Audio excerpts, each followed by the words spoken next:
take that out. But it is useful if you thread it through the weft, because it means that it can't slip out. Now you know with your ordinary hair how easy it is for things to just slip out of it.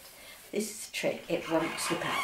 Now if you want to do the same thing but you want to have a ribbon in the side, which I quite often do as well because I like it, I think it looks nice.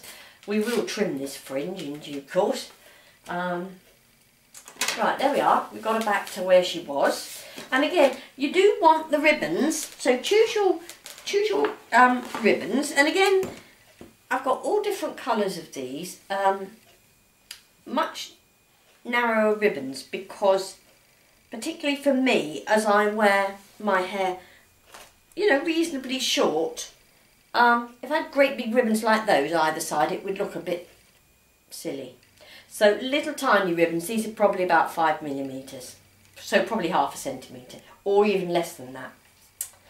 So what you do, now if you're doing this on yourself, you do need a mirror, and it's perfectly easy, but if you're like me and you're not very good at getting things symmetrical, I tend to lay it flat on the bed. But you can just do it. I mean, you can do it in front of the mirror, you can just get a piece of hair like this, get your ribbon,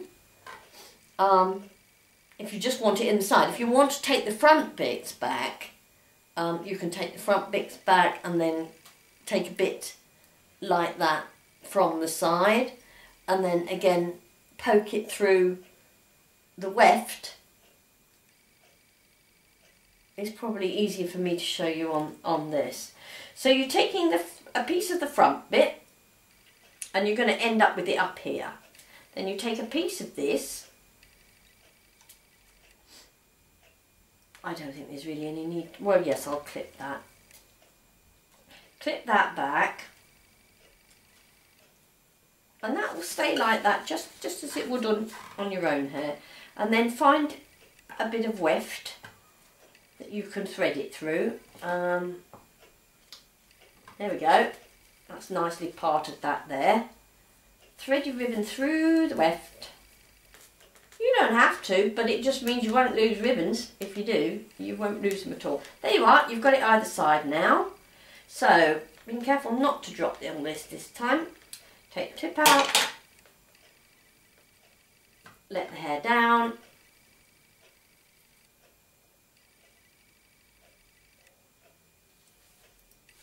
And there you go.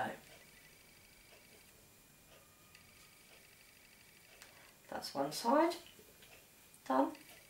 And nobody would ever know that that was a wig when you accessorise like that. Doesn't that look nice? I think that looks lovely. And then you can do exactly the same the other side. You take a bit from the front, a bit from the top of the hair here, roughly so, because it looks better if it's symmetrical. These clips are sort of £3 for 3 or something like that, or £6 or something from Boots. They're quite easy to get hold of, and they are very useful because they allow you to work with one section of hair separate from the other. So you pick up a piece of weft. That is just the kind of, that's the base material that the ribbons, really, I prefer to call them ribbons because all the hair is attached to them like that, like I showed you on the previous video clip. So you pull the ribbon through then. There we go, fingernails getting in the way. Pull the ribbon through. Let the hair back down over with the ribbon either side of it, obviously, so that you've got it in there like that, and then do the same there. So there's all sorts of ways which you can accessorise your wig. I mean, when I wear a longer wig, one of the favourite things is to take the front bits and make little plaits, and then tie them back at the back. There you go, there she is with 2 ribbons. I think she looks really sweet like that. I like wearing ribbons because it just kind of, it's very, very feminine. That's why I like it. I think it's really nice.